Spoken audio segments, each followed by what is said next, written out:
രാഹുൽ ഗാന്ധി ഉടൻ മാധ്യമങ്ങളെ കാണും. വിഷ്ണു പ്രസാദാണ് വിവരങ്ങളുമായി ചെന്നത്. വിഷ്ണു, ഇപ്പോൾ ഡൽഹിയിലെ കോക്രോച്ച് ജനതാ പാർട്ടിയുടെ സമരം, അതിനുശേഷം കോൺഗ്രസിന്റെ ഇടപെടൽ, ദേശീയ തലത്തിൽ തന്നെ ഇപ്പോൾ കോൺഗ്രസിന്റെ കയ്യിലേക്ക് ആ സമരം വരുന്നു എന്ന നിലയിലാണല്ലോ ചർച്ചകൾ നടക്കുന്നത്. അത്തരം ദൃശ്യങ്ങളാണ് വരുന്നത്. രാഹുൽ മാധ്യമങ്ങളെ കാണുന്നതിന്റെ സാഹചര്യം എന്താണ്? ഇന്നിപ്പോൾ സമരവേദിയിലേക്ക് എത്തിയേക്കും എന്ന അഭ്യൂഹങ്ങളൊക്കെ ഉണ്ടായിരുന്നല്ലോ. തീർച്ചയായും. കാരണം കോൺഗ്രസിനെ സംബന്ധിച്ചിടത്തോളം രാജ്യത്ത് നേരത്തെ തന്നെ ഈ നീറ്റ് പരീക്ഷ ക്രമക്കേടടക്കമുള്ള വിദ്യാർത്ഥികൾ നേരിടുന്ന പ്രശ്നങ്ങൾ ഉയർത്തിക്കൊണ്ട് വിവിധങ്ങളായിട്ടുള്ള പ്രചരണ പരിപാടികൾ സംഘടിപ്പിച്ചിരുന്നതാണ്. പക്ഷേ ഒരു ഘട്ടം കഴിഞ്ഞപ്പോൾ ഈ BJP സമരം ശക്തമായതോടുകൂടി കോൺഗ്രസ് മുഖ്യധാരയിൽ നിന്ന് വിട്ടുപോയി എന്ന നിലയിലുള്ള ചില പ്രചരണങ്ങളും ഉണ്ടായിരുന്നു.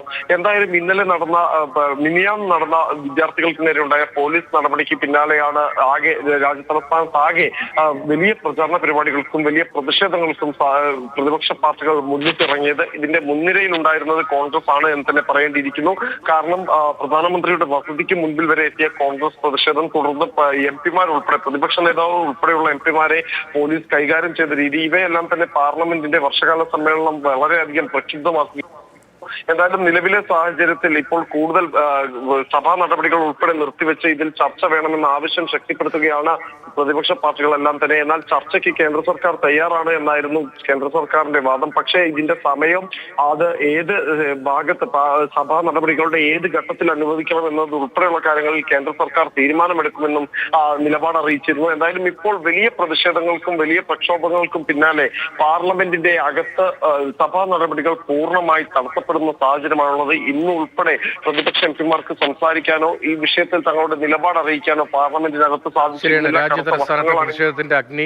പ്രതിഷേധാഗ്നി തിളച്ചുമറിയുന്നു എന്ന് തന്നെ നമുക്ക് പറയാൻ കഴിയും. അതേ അനുരണനമാണ് പാർലമെന്റിലും ഉണ്ടാകുന്നത്. ചർച്ച അട്ടിമറിക്കാൻ പ്രതിപക്ഷ ശ്രമം എന്താണ്? കേന്ദ്ര സർക്കാരിന്റെ മറുപടി. കിരൺ റിജിജു അത്തരമൊരു ആരോപണം ഉന്നയിക്കുന്നുണ്ട്. സർക്കാർ ചർച്ചയ്ക്ക് തയ്യാറാണ് എന്നതാണ് പാർലമെന്റിൽ കിരൺ റിജിജു മറുപടി നൽകുന്നത്. എന്നാൽ കോൺഗ്രസ് പുതിയ നിബന്ധനകൾ കൊണ്ടുവരുന്നുവെന്ന് പാർലമെന്ററി കാര്യമന്ത്രി പറഞ്ഞു. പുറത്തെയും അകത്തെയും പ്രതിഷേധത്തെയാണ് ഇപ്പോൾ കേന്ദ്ര സർക്കാർ നേരിടുന്നത്. കിരൺ റിജിജുവിന്റെ പ്രതികരണം.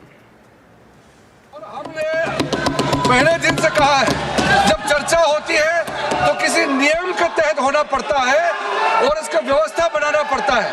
मैं अनुरोध करता हूं कि चर्चा कब होना है, चर्चा का ड्यूरेशन, कितना लंबा चर्चा होना है और किस नियम के तहत होना है, माननीय स्पीकर महोदय सारे पार्टी के फ्लोर लीडर से बातचीत करके इसका निर्णय किया जाए।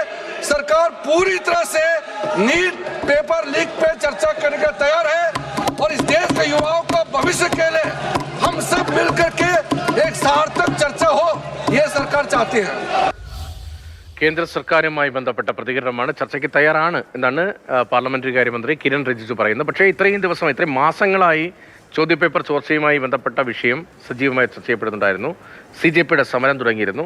അതിനിടയിൽ സഭയിൽ നേരത്തെയും പ്രതിപക്ഷം ഈ വിഷയം ഉന്നയിച്ചത്. പക്ഷേ ആ ഗൗരവത്തിൽ അത്തരം മറുപടിക്കുള്ള സാഹചര്യമില്ല എന്നായിരുന്നു കേന്ദ്രത്തിന്റെ നിലപാട്. പക്ഷേ ഇപ്പോൾ മറുപടി പറയേണ്ട സാഹചര്യത്തിലേക്ക് കേന്ദ്രം എത്തി എന്നുകൂടി കാണേണ്ടതുണ്ട്. അതേസമയം അങ്ങനെ ചർച്ച അതിന് താല്പര്യമില്ല എന്ന നിലയിലാണ് ഇപ്പോൾ പ്രതിപക്ഷത്തിന്റെ പ്രതികരണം.